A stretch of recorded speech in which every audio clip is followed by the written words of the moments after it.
I had every intent to get the wireless mic, and I forgot.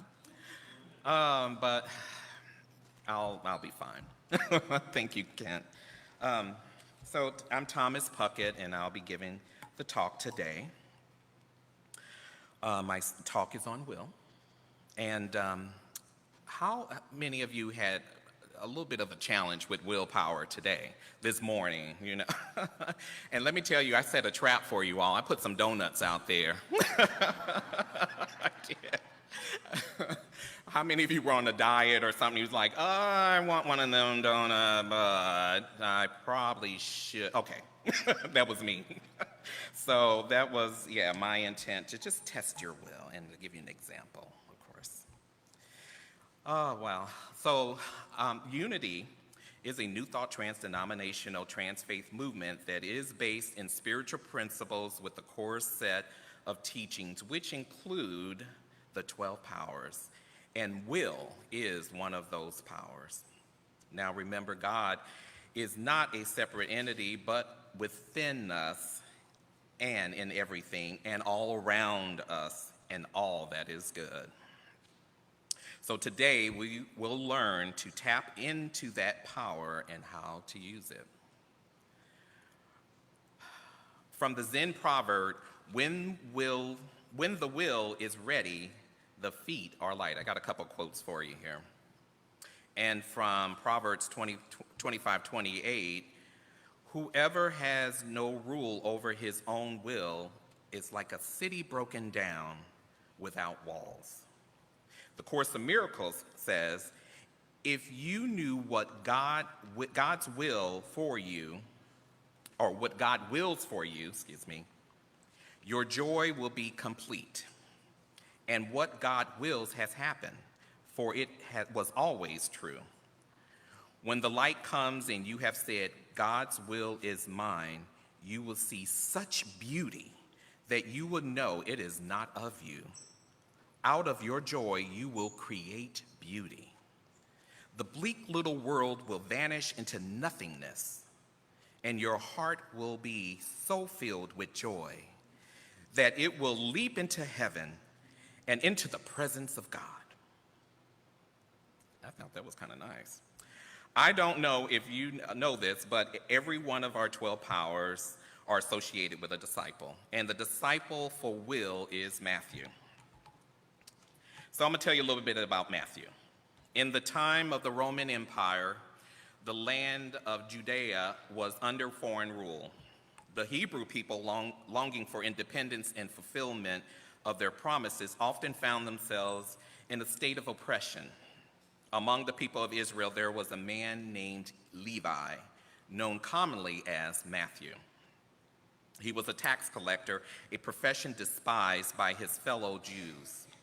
Matthew sat at his tax booth collecting taxes from his own people on behalf of the Romans. The role not only made him wealthy, but also alienated him from his community. The tax collectors were seen as traitors, collaborating with occupying forces. Matthew often faced scorn and disdain from his fellow Jews, who viewed him as a sinner and a symbol of oppression. Despite the wealth and comfort his position provided, Matthew felt an emptiness within. He was torn between the material benefits of his work and the yearning for acceptance and purpose among his people. His will was conflicted. He knew he was contributing to the suffering of his own people.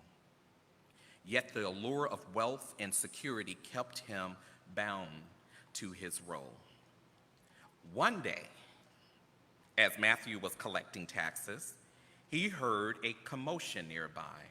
A crowd had gathered, drawn by the teachings of a man named Jesus of Nazareth, who spoke of love and forgiveness, intrigued him, and he listened.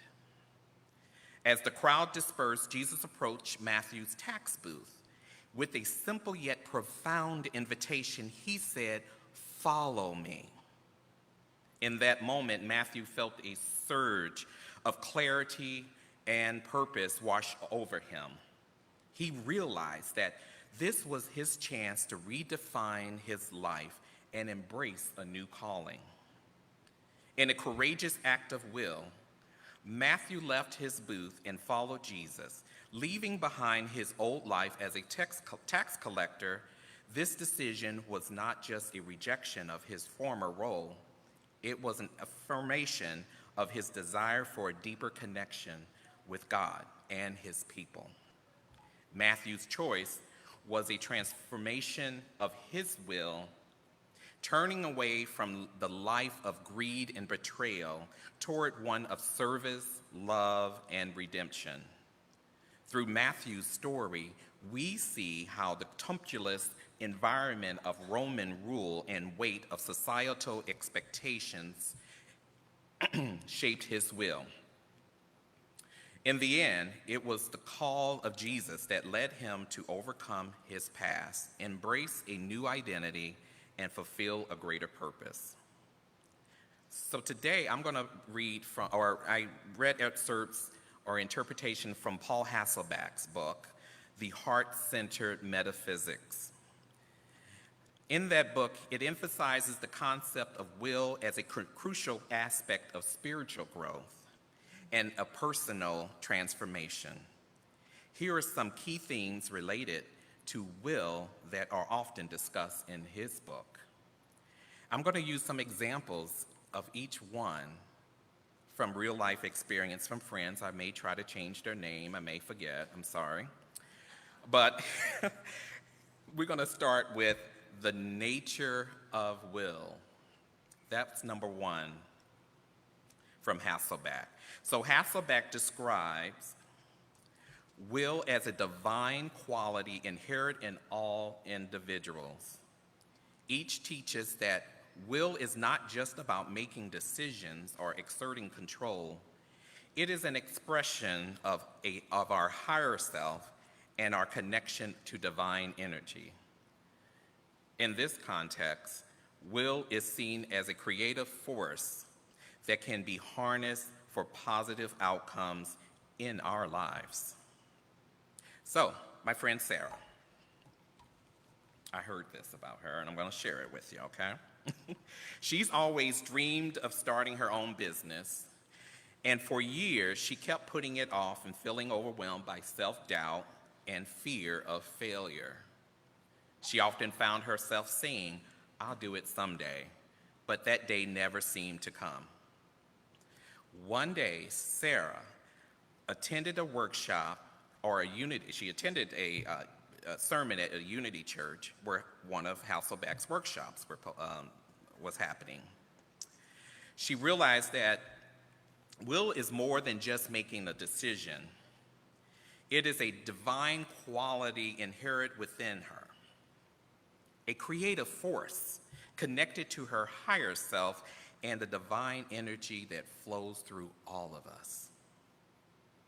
Inspired by this revelation, she began to see her will not as a burden or a source of pressure, but as a powerful tool for transformation. With this newly found understanding, Sarah decided to take small steps. Instead of trying to launch her full business at once, she committed to spending just 1 hour each week developing her business idea. This simple act of harnessing her will became a creative outlet, allowing her to express her passion and dreams. Each week, she poured her heart into researching, planning, and networking, feeling more connected to her higher self as she did so. She continued to act on her will, and Sarah found that the fear that once held her back began to dissipate. She connected with like-minded individuals who encouraged her and offered support.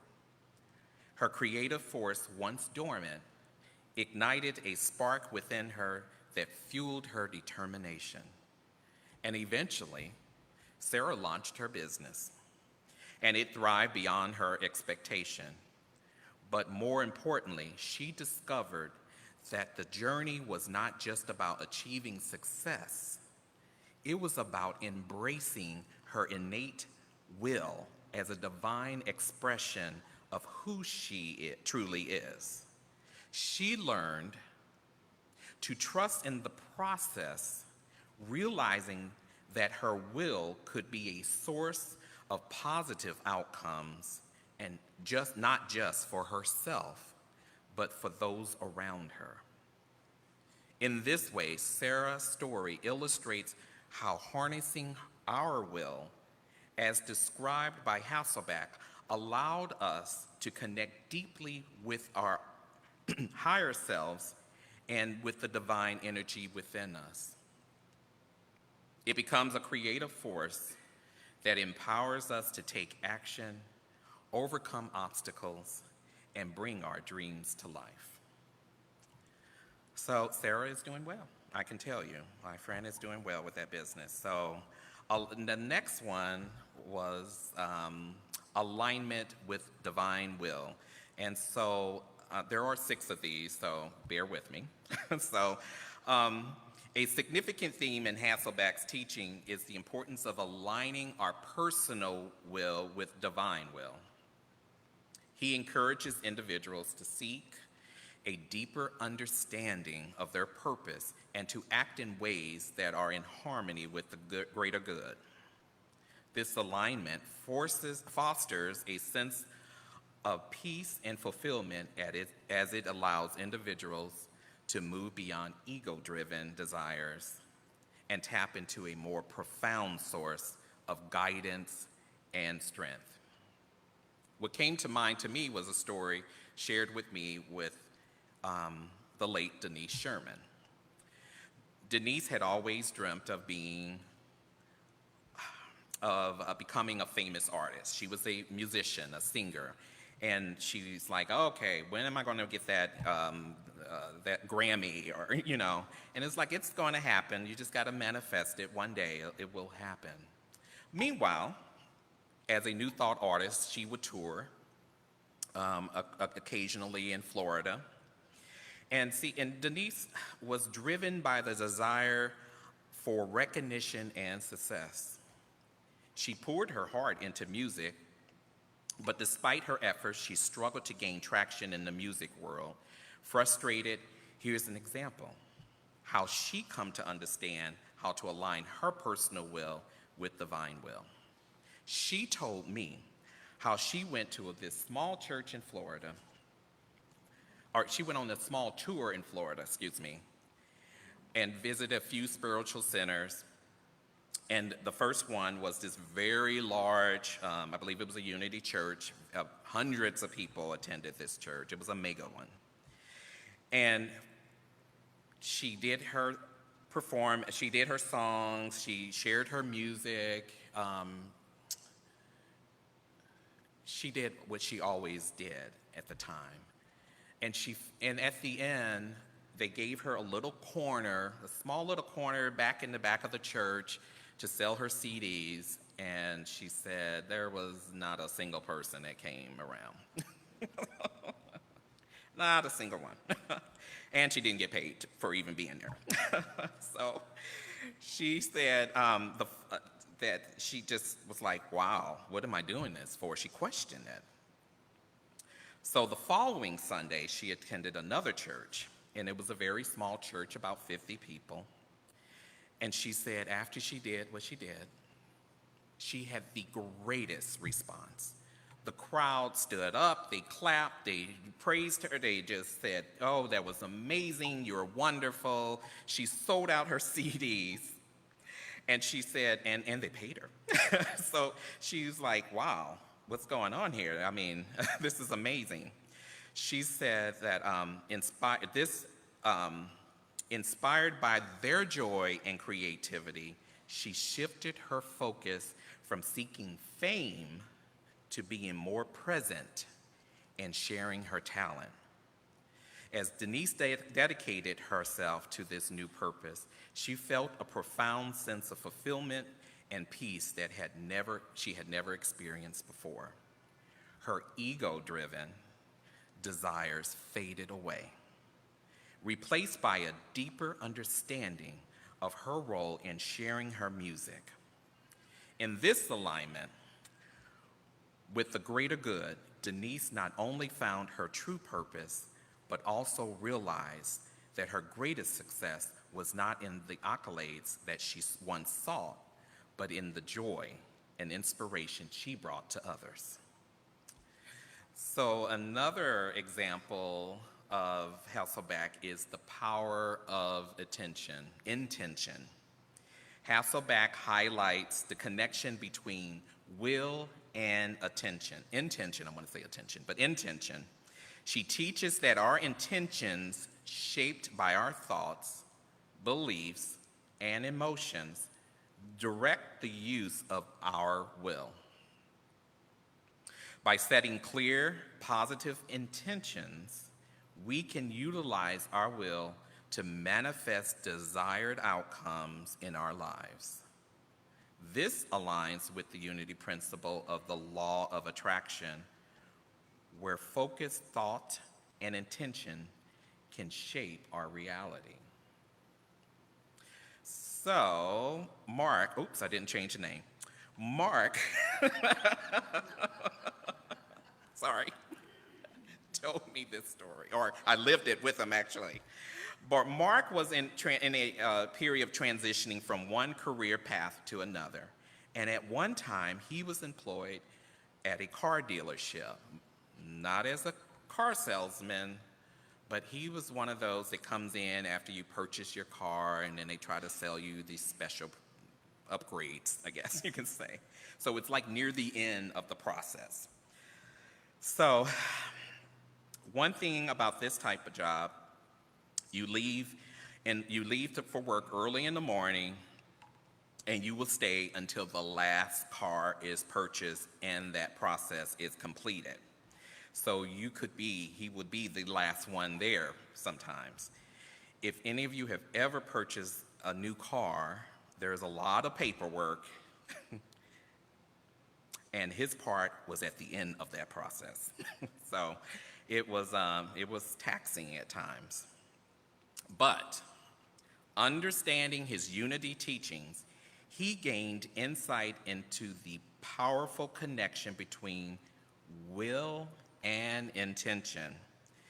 Inspired, Mark decided to set a clear, positive intention for his life. So, what he did each day, he began by visualizing his ideal career. Obviously, the car job was not his ideal career path. So every day, even though he was still working there, he will visualize his ideal career, one that aligned with his passion and values. He wrote down specific intentions such as, I am open to new opportunities that inspire me. I am open to new opportunities that inspire me.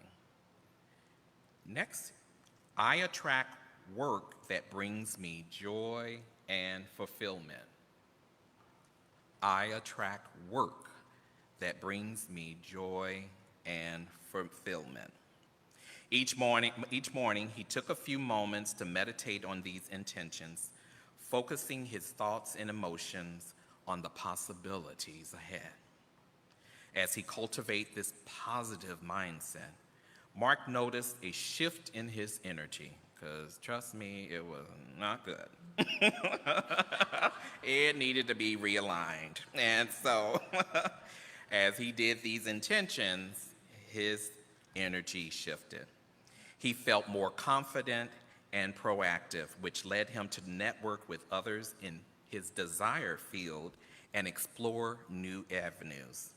Soon, he was offered a position, one that aligned more with him.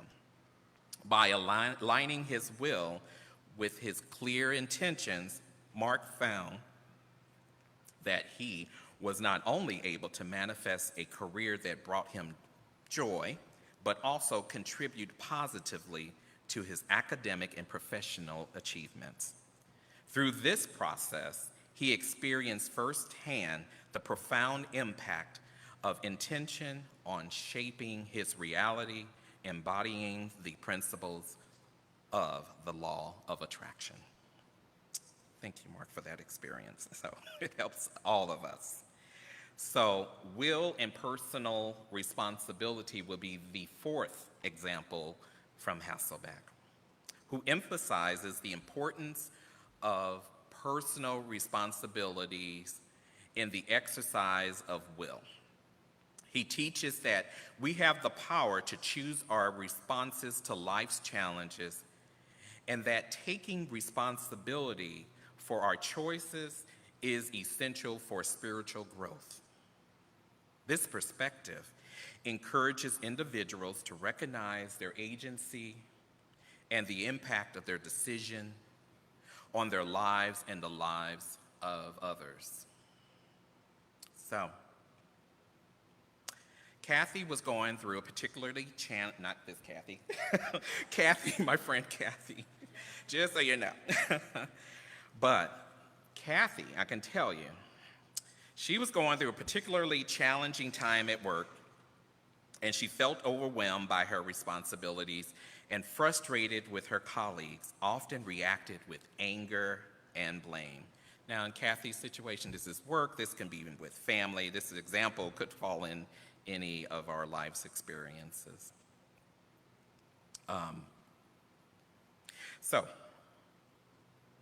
After reading Heart-Centered Metaphysics by Hasselbeck, she was struck by the idea of personal responsibilities in exercising her will.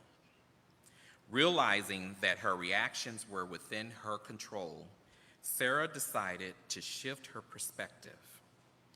Instead of blaming her coworkers for her stress, she began to reflect on her own choices and responses. She asked herself how she could approach the situation differently. One day, when a misunderstanding arose in a team meeting, instead of responding with irritation, Kathy took a deep breath and chose to communicate her feelings calmly.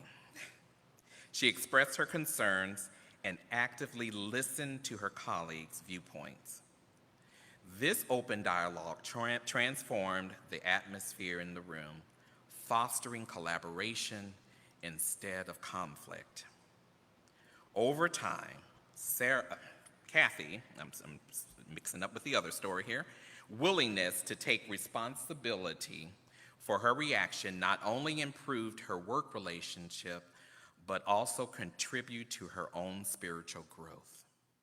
She learned that by recognizing her agency and the impact of her decisions, she could create a more positive environment for her work, for herself, and those around her. This empowered approach to life's challenges became a cornerstone of her personal and professional development.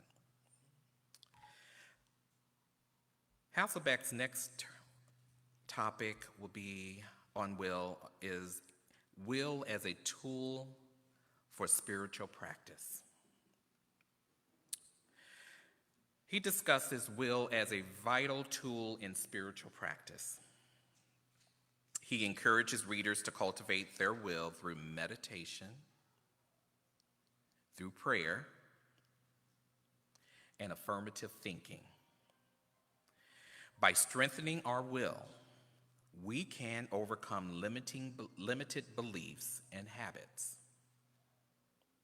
allowing us to move forward on our spiritual journey with greater clarity and purpose. So, I'm going to talk about my friend Kamaya. I just saw her the other day. And she had also, like Sarah, had dreamed of starting a small business, and hers was in home health care. And however, she often felt overwhelmed by self-doubt, fears, and failures as well. These limiting beliefs held her back, preventing her from taking necessary steps to pursue her passion. Kamaya decided to cultivate her will as part of her spiritual practice. She understands that by strengthening her will, she can overcome her limited beliefs and move forward with clarity and purpose. So, as mentioned, there are 3 steps. The first step was meditation. So every morning, Kamaya decided 10 minutes of meditation was what she would do. During this time, she focuses on her breathing, allowing herself to connect with her inner self. She visualized her dream of owning her own business and sees herself confidently sharing her creation with the world.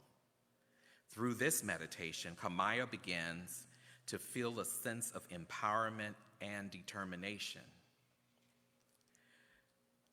Prayer was the second step.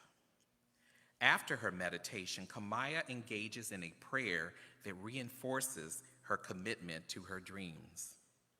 She asks for guidance and strength to overcome her fears.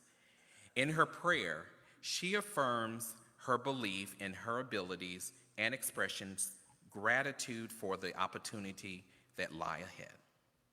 These practices helped her to align her thoughts and intentions with her spiritual purpose.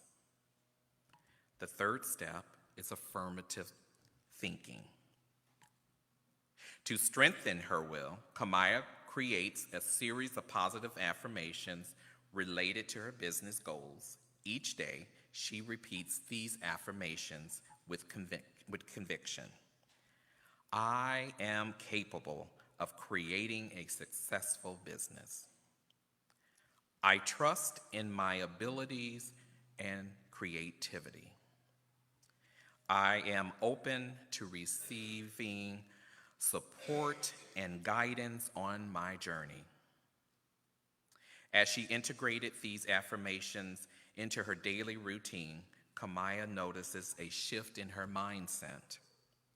The limiting beliefs that once held her back begins to dissolve, replaced by a growing confidence and clarity about her path.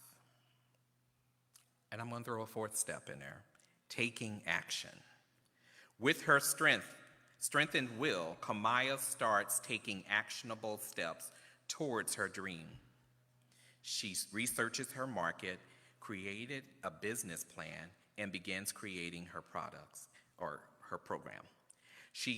Each small step reinforces her beliefs in herself and her vision, creating a positive feedback loop that propels her forward.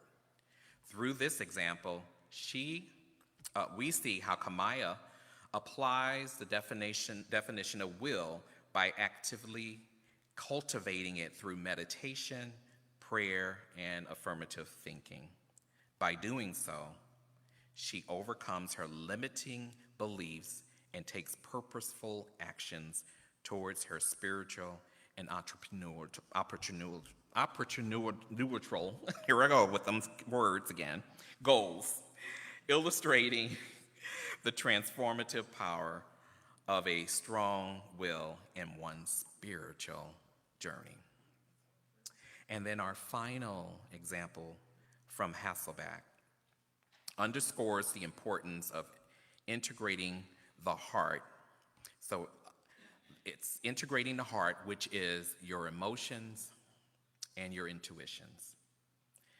And it integrates it with the will, which is action and decision making. He suggests that true power comes from a harmonious balance between the two, where decisions made from the heart are supported by the strength of the will. This integration fosters authentic living and deep connections with others. So, on a quiet Sunday afternoon, Tina sat with her grandmother, Wendy. And on the porch, they were watching the sunset. And Wendy, a woman of deep wisdom, had always encouraged Tina to follow her heart. But today, Tina felt torn. She had been offered a chance to join the school's debate team, but her heart whispered that she truly wanted to pursue her passion for painting instead. So, Grandma, she said, I'm confused. Should I join the debate team like everyone says, or should I focus on my art? Wendy smiles and says, oh, my dear, this is a perfect moment to listen to your heart. What does it tell you? Tina hesitated and said, it tells me I love painting more than anything else. Then that's what your heart is speaking, says Wendy. But remember, it is not enough to just feel it. You need the will to act on that passion. What steps can you take to make painting a bigger part of your life? Well, she said, I could start a small art project and maybe show my work at the community center. Wendy said, exactly. Let your heart guide you, but let your will support you. Wendy encouraged her. When you combine your emotions with actions, you'll create something beautiful and authentic. That's where true power lies. So with newfound clarity, Tina decided to follow her heart and take action. And as she began painting and sharing her work, she felt a deeper connection to herself and those around her, embodying the harmonious balance her grandmother had taught her. Hasselbeck's teaching on will in the Heart Center Metaphysics encourages individuals to recognize and harness their inherent power, align their will with divine purpose, and take responsibilities for their choices. By doing so, one can create a more fulfilling and meaningful life that reflects their spiritual aspirations and contributes positively to the world around them. I'm gonna ask you to come up. She didn't catch my signal there. It was like, and you can come on, Kathy. I'm gonna do a brief meditation. Sally, if you want to go ahead and kind of start with the song that you and Kathy, as I do this meditation, that'll be perfect. Okay. Oh, let's have the house lights down again. I'm all about the house light. I just like to set the mood. I'm going to do a brief meditation, so find yourselves comfortable in your seat.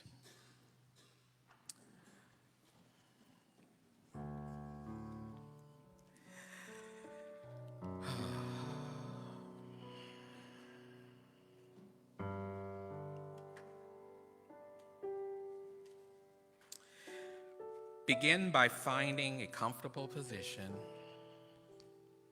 in your seated position here.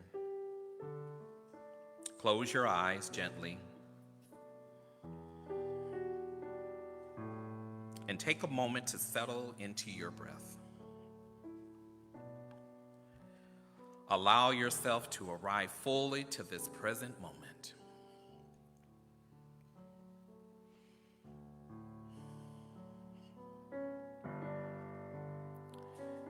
As I breathe in, I invite the energy of the divine into my breath, into my heart.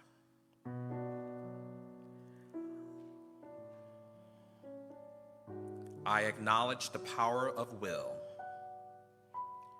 recognizing it as a potent force within me, guiding my choices and actions.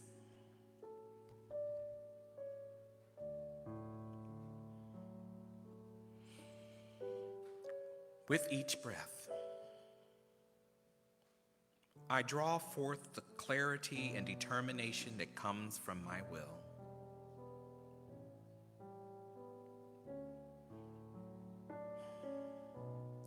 I visualize this will as a brilliant light, glowing within me, vibrant, and full of potential.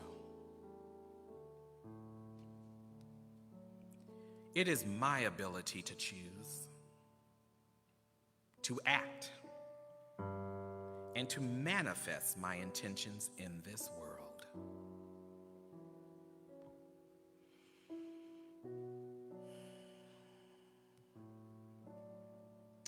I take a moment to reflect on the intentions I hold in my heart.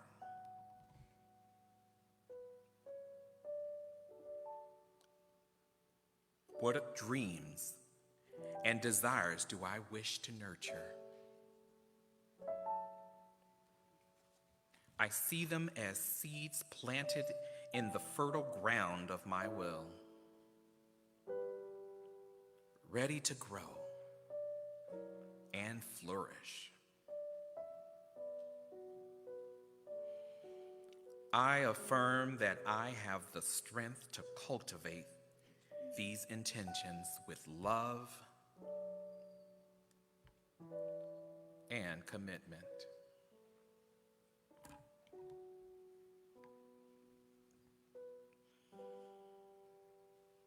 As I focus on my breath,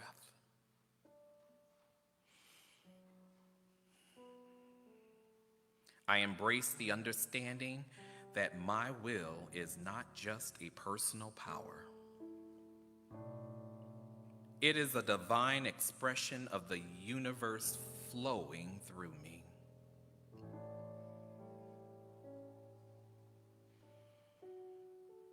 I am a co-creator with the divine. And my choices ripple out, affecting the world around me.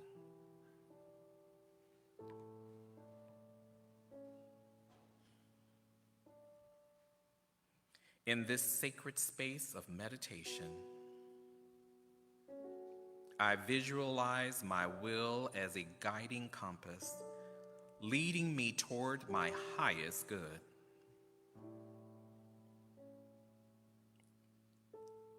I picture it helping me navigate through challenges, reminding me of my strength and resilience.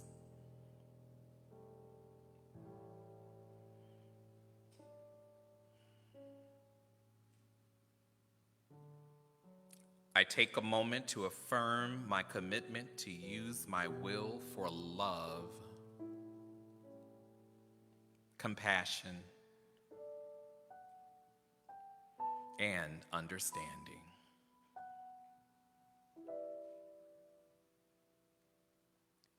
I choose to act with integrity and clarity, knowing that my will can uplift not just myself, but others as well.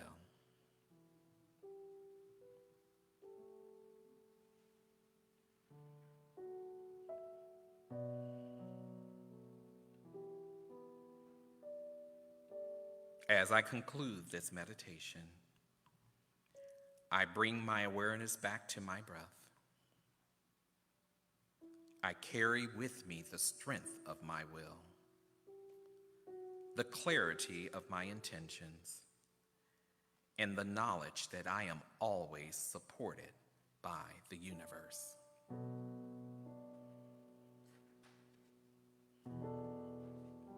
When you are ready, gently open your eyes.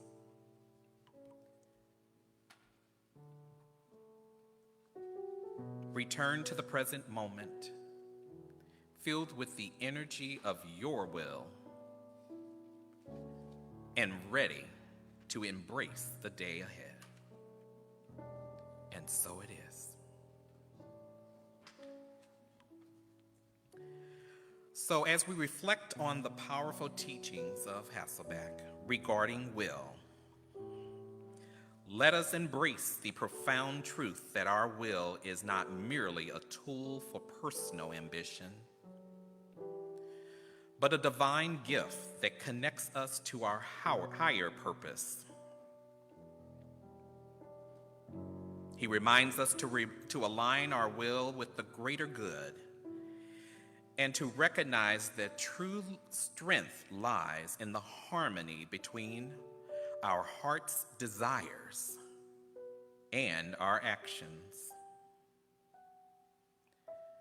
As we consider the inspiring words of John Stansfield, let us ask ourselves, what would we do if we were truly brave? What dreams would we chase? What fears would we overcome? And what impact would we make in the world? Each of us has the potential to live boldly and authentically when we harness our will in alignment with our heart's desires.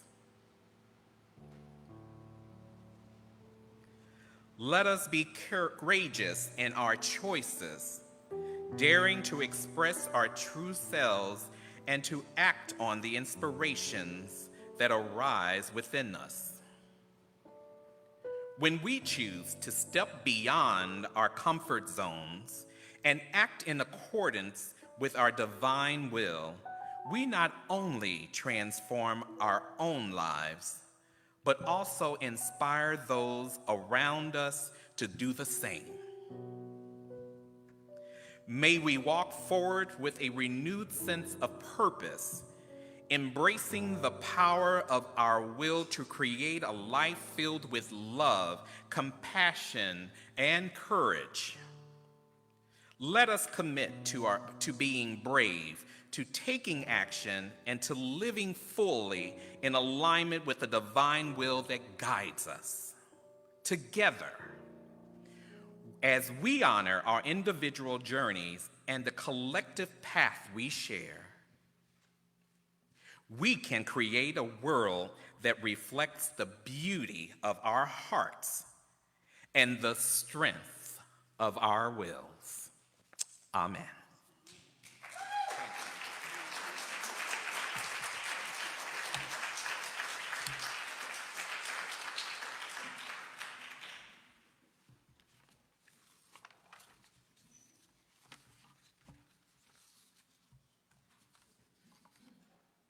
Good morning.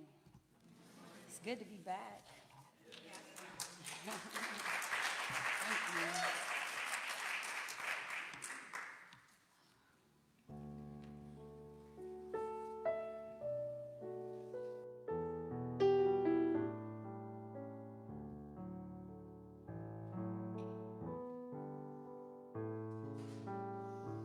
What would I do if I knew that I could not fail?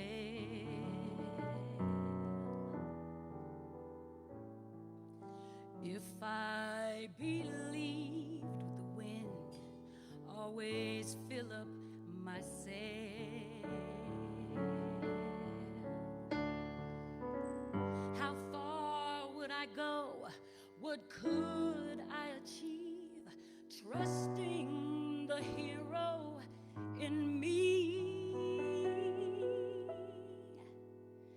If I were brave, I'd walk the razor's edge where fools and dreamers dare to tread. I'd never lose faith, even when losing my way. What step would I take today if I were brave? What would I do today if I were brave? What would I do today if I were brave? What would I do today if I were brave?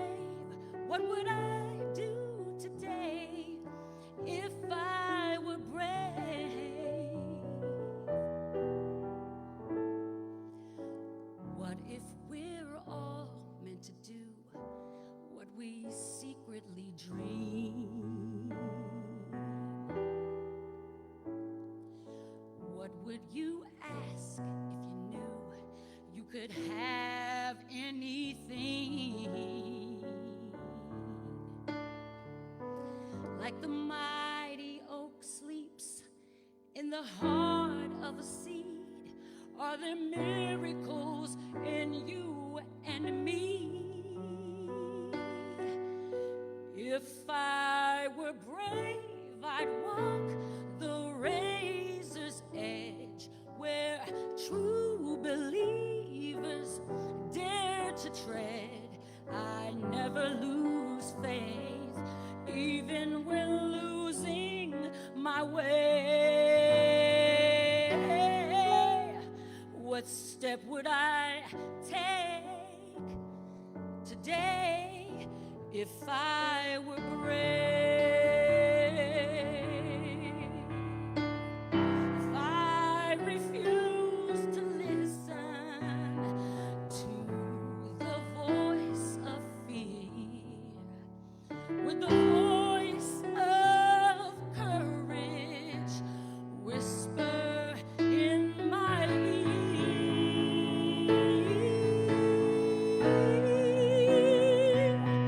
if I were brave, I'd walk the razor's edge where fools and dreamers dare to tread.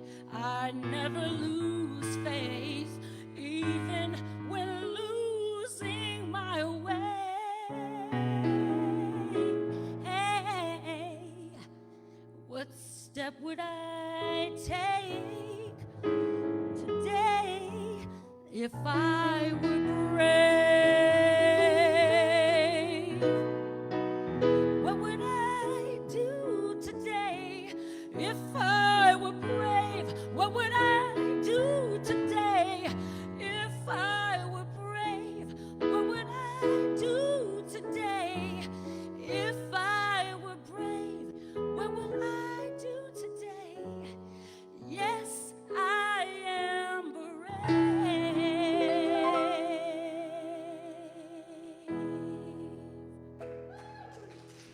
Thank you. Thank you.